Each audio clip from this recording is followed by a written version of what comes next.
আসসালামু আলাইকুম এভরিওয়ান, সবাই কেমন আছেন? আশা করি সবাই ভালো আছেন।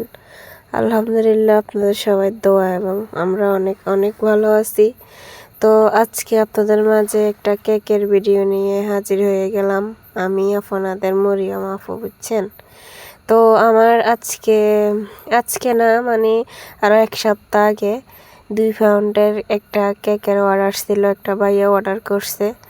তো আমি আর দেরি না করে চলে আসলাম কেক বানাইতে।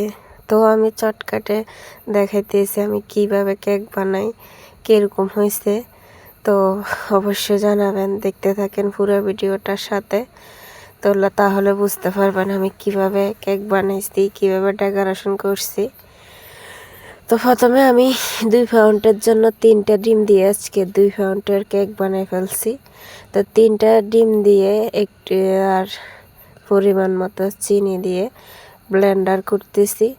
ব্লেন্ডার শেষে দেখেন তারপরে দিয়ে দিছি তেল পরিমাণ মতো, মানে 2 পাউন্ডের জন্য যা যেতটুক লাগে আর কি। তো দিয়ে তেলগুলো দিয়ে ব্লেন্ডার করছি। ব্লেন্ডার করার শেষে আমার কিন্তু একদম হয়ে গেছে ডিমগুলো একদম সাদা সাদা ফেনা ফুটে গেলে তারপরে মানে হয়ে গেছে, বুঝবেন। তো যে আপুরা কেক বানান তো পারফেক্টভাবে বানাইতে পারেন, আমি কিন্তু এত পারফেক্টভাবে বানাইতে পারি না, যা পারি তাই আলহামদুলিল্লাহ। তো এই আর কি আমার কেকের দেখেন তারপরে ময়দাগুলো দিয়ে দিছি, ময়দার সাথে যা যা লাগে তাই দিয়ে দিছি। বেকিং সোডা আর ময়দা দিয়ে দিছি। তো ফ্লেভারও দিছি কিন্তু ডিমের সাথে, ডিমের গন্ধটা যাতে না থাকে, এটা আমি বলতে ভুলে গেছি। তো আমার দেখেন আটাটা ধরা হয়ে গেছে। এভাবে সবসময় আটা ধরবেন, যারা নতুন তাদেরকে বলতেছি, আর যারা পারেন তো পারেন, কি বলবো আর। তো আমি নিয়ে নিছি এখন মানে 2 পাউন্ডের একটা বাটিতে নিয়ে নিছি, নিয়ে এখন ট্যাপ করতেছি, কারণ ট্যাপ না করলে বাপ যাইতে পারবে না তাই। তো আমি গ্যাসের চুলায় একটা বসাই দিছি। আগে থেকে 10 মিনিট আগে আমি একটা ডেকচির ভিতরে দিয়ে, মানে আগুন দিয়ে মিডিয়াম মতো দেখেন এরকম আগুন দিয়ে ডেকচিটা রাখিয়ে দিছি। রাখার পরে 10 মিনিট পরে আমি কেকটা দিয়ে দিছি। দেওয়ার পরে প্রায় 50 মিনিট পরে আমি কেকটা মানে ঢাকনা দিয়ে খুলছে, দেখছি হয়েছে পারফেক্ট মতে। কিন্তু আমার আজকের কেকটা তেমন একটা ভালো হয় নাই, আমি নিজেও জানি। কিন্তু তারপরেও যা হয়েছে কিচ্ছু করার নাই, তাড়াহুড়া বানাইছি তাই। তো কীরকম হয়েছে আপনারা অবশ্যই বলবেন। আমি তো আর নিজে বানাইছি, নিজে ভালো বললে হবে না, আপনারা বলবেন কমেন্ট বক্সে। তো আমি আর আজকে কি হয়েছে আমি নিজেও জানি না, আমার ক্রিমটাও আজকে তেমন ভালো নাই, কি হয়েছে আমি নিজেও জানি না। তো যাই হোক, এখনও অর্ডার আছে তো বানিয়ে দেওয়া লাগবে।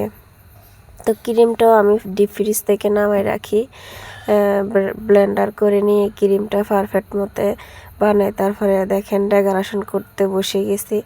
আমি কেকটা 2 পিস করছি, 3 পিস করি নাই, 2 পিস করছি। তাড়াহুড়া ছিল অনেক, তাড়াহুড়া করে 4টা বাজে অর্ডার ছিল।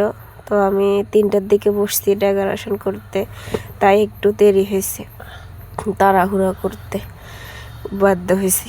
তো যাই হোক, দেখতে দেখতে মাশাআল্লাহ দেখেন আমার কেকটা আমি ডেকোরেশন করে ফেলছি। এখন নাম লেখার পালা। যা ওরা তো ক্লাবের নিচে, তাই ওদের উপলক্ষে হিসাবে আমি একটু নাম লিখিয়ে দিছি।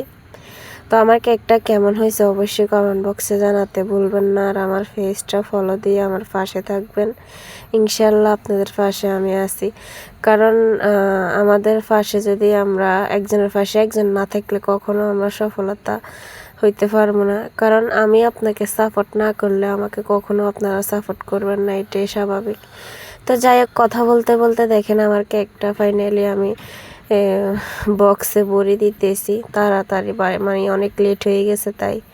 তো আমি বক্স ভরে এখন দিয়ে দেবো ভাইয়াকে। দেখেন ফাইনালি আমার বক্স রেডি হয়ে গেছে, দেখছেন?